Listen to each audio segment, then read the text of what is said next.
From Me to Me by Janiyah Durrette, 8th grade, Wilbur Wright School. Dear Diary, I climbed the ladder up to my dusty attic, anticipating what I could possibly find.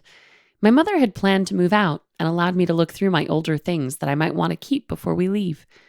Once I stepped up on the wooden platform, I took a look around. It was quite dark up there. The edges of the roof were shadowed, giving it an eerie look. Though there lay a window on the end wall, shining a beam of light through. It was small, but had so many boxes lying around. I took a deep breath and began to explore.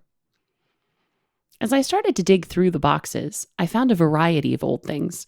Framed photos, old writing prompts, books, clothes, more things than I can count.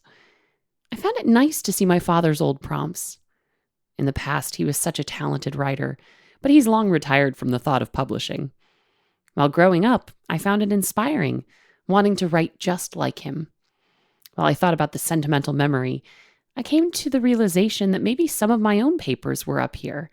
My mom always had a thing for collecting items, keeping anything I would want to throw away.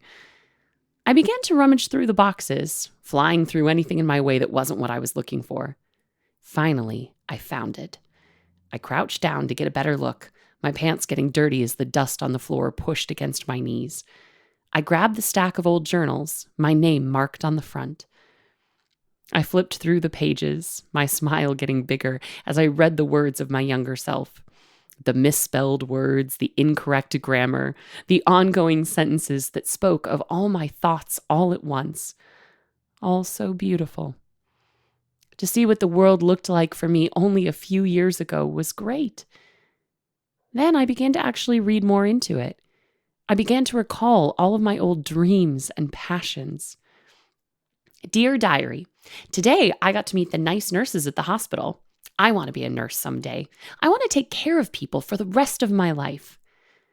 As I read the small paragraph, I was reminded of how dedicated I was to become a nurse. As I grew older, I found it difficult to keep up and got distracted with other things. I dropped my dreams early on, before I actually got started, and let them go a long time ago. I knew how much I wanted it, how much the little girl in me wanted it. Determination and inspiration flew through me, pushing me to want to try again.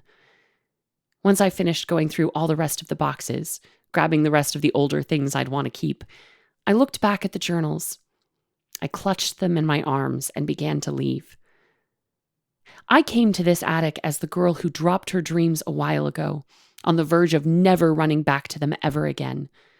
Now, I have left as the girl who decided to apply back into college, to try again. From me to me.